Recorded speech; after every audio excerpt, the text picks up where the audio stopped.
यह कहानी त्रेता युग की है। उस समय लंका का राजा रावण था, जो एक महान पराक्रमी योद्धा और अत्यंत विद्वान के साथ साथ अत्यंत घमंडी भी था। उसने अपनी तपस्या के बल पर देवताओं से अनेक वरदान भी हासिल कर लिया था।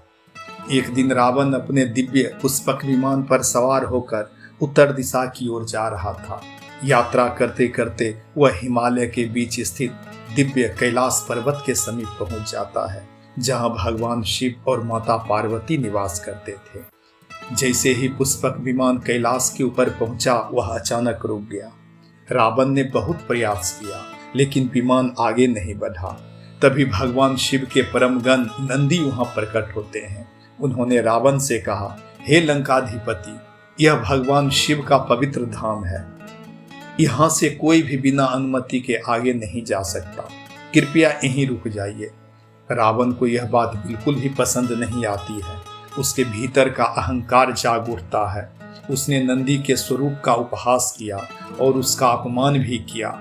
नंदी ने शांत स्वर में कहा, हे रावण, आज तुम अपने अभिमान में मेरा अपमान कर रहे हो। याद रखना, एक दिन वानरों की ही सेना तुम्हारे महान साम्राज्य के विनाश का कारण बनेगी।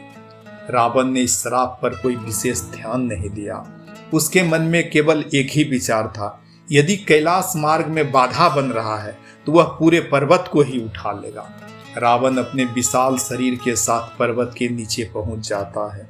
उसने अपनी 20 भुजाएं फैलाई और पूरी शक्ति से कैलाश पर्वत को उठाने का प्रयास किया।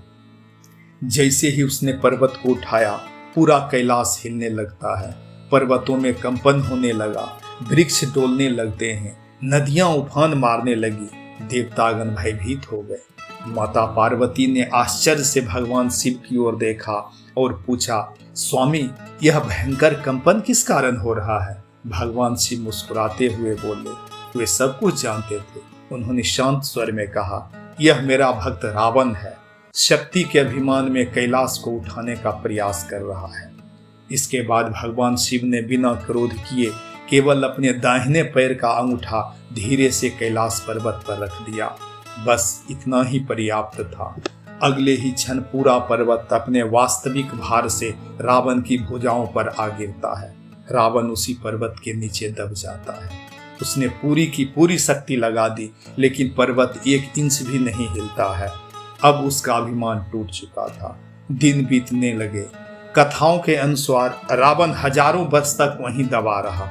उसने समझ लिया कि भगवान शिव की इच्छा के बिना कोई भी शक्ति उसे सफल नहीं बना सकती है। तब उसने भगवान शिव की आराधना आरंभ की। उसने अपने शरीर की पीड़ा की परवाह किए बिना शिव का गुणगान करना शुरू किया।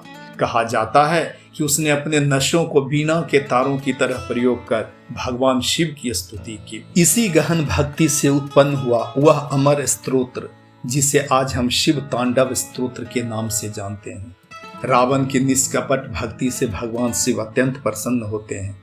भगवान शिव उनके सामने प्रकट हुए और बोले, हे रावण, तुम्हारी भक्ति ने मुझे अत्यंत प्रसन्न कर दिया है। तुमने अपने अहंकार को त्याग कर सच्चे भक्त का मार्ग अपनाया है। इतना कहकर भगवान शिव ने पर्वत का भार हटा दिया और रावण को मुक्त कर दिया। भगवान शिव ने उसे एक दिव्य तलवार चंद्रहास भी प्रदान की और आशीर्वाद देते हुए कहा, जब तक तुम धर्म के रास्ते पर चलोगे, यह दिव्य अस्त्र तुम्हारी हर हमेशा रक्षा करेगा।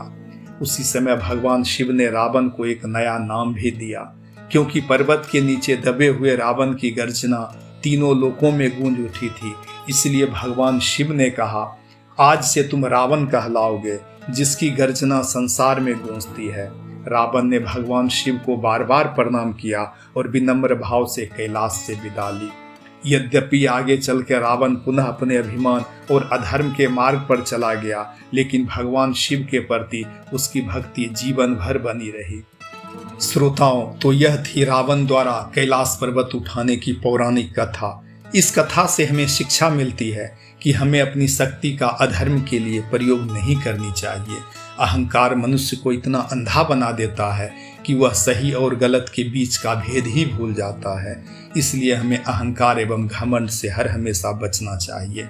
यदि आपको यह कथा पसंद आई हो तो वीडियो को लाइक करें, अपने मित्रों और परिवार के साथ साझा करें और ऐसे ही दिव्य एवं पौराणिक कथा सुनने के लिए हमारे चैनल को सब्सक्राइब करना ना भूलें। हर हर महादेव। जय सनातन। ओम नमः शिवाय।